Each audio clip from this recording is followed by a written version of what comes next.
بعد ما شفنا قناة الزمالك وهي بتعرض أفلام أو مشاهد إباحية من بعض المقتطفات وربطتها كده ربط غريب، وبعد ما شفنا المستشار مرتضى وهو بيقول أنا اللي أنقذت مصر وأنا اللي أنقذت الدولة، افتكرت فيديو أنا كنت نزلته من سنتين كنت بسأله فيه عن ان هو بيقول ان كابتن محمود الخطيب وكابتن سيد عبد الحفيظ وهدي خشبه وسين وصاد وكل الناس اخوان، وان كل الناس اللي اتعاملت مع الاخوان دي فين الدوله والدوله ساكته عنهم ليه.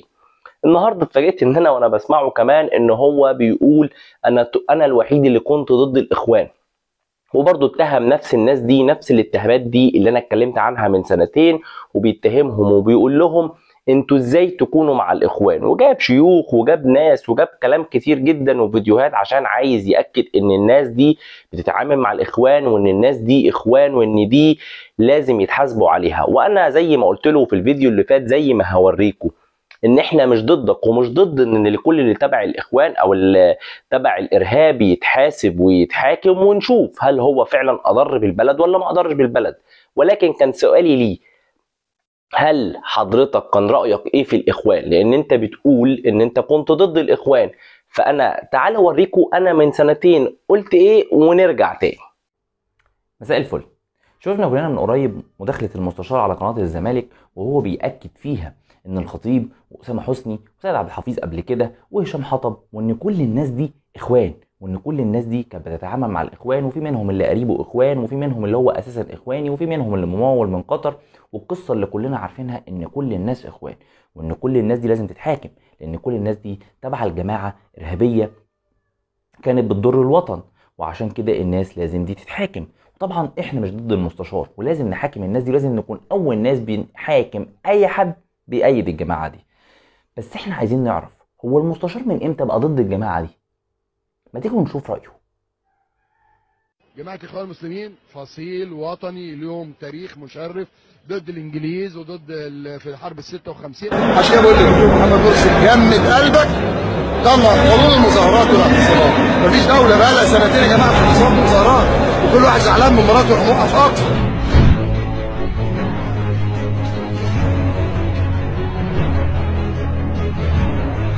يا جماعة انتوا بتسيبوا رئيس مرسي، سيبوه يشتغل. يا جماعة انتوا بتسيبوا رئيس مرسي، سيبوه يشتغل. اخطا ادي بقى من 4 سنين لما احط مرسي قصاده واحط واحد تاني تعظيم سلام. انما عايز تغير رئيس جمهوريه كل اسبوعين، انما عايز تغير رئيس جمهوريه كل اسبوعين، انما عايز تغير رئيس جمهوريه كل اسبوعين، ونائب عام كل شهر، ومش عارف وزير دفاع كل يوم. ما ينفعش يا جماعه. رئيس مرسي قرار انا عندي الاثنين مظلومين، هنا مش شرط حسن مالك والمرشد كل ما حد يتكلم يقول لك ايه يسكت يسكت تكتب والراجل ما تتكلمش. وطبعا زي ما انتوا شفتوا ده كان رأي المستشار. فسعادة المستشار، هل احنا المفروض نحاكم الناس دي ونحاكمك معاهم ولا المفروض ان هما بس اللي يتحاكموا؟ شكرا. وبعد ما سمعته وبعد ما شفته اللي انا سألته من سنتين، الكلام ده كان في شهر 10 2020، كنت سألته عن رأيه في الإخوان وسمعنا رأيه في الإخوان. وأنا هنا بقول هي الدولة لو هتحاسب تاني هتحاسب كابتن الخطيب وكابتن سيد وهدي خشبة وكل اللي حضرتك ذكرت أساميهم دي، وانت ما تحاسبش على نفس كلامك ورأيك في الإخوان؟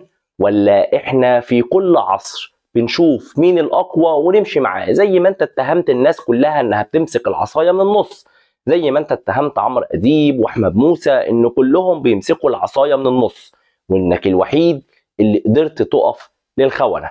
السؤال هنا، انت في عصر الإخوان كنت بتقول ايه ودلوقتي بتقول ايه؟ بس لو انت ناسي والناس ناسية، اعتقد ان الفيديوهات الصوت والصورة ما بتنساش. اتمنى ان لو هيتم محاسبة كل الناس دي زي انت ما بتقول، تكون انت اول واحد تتحاسب عن كلامك عن الاخوان ودعوتك ان هم المفروض يكملوا.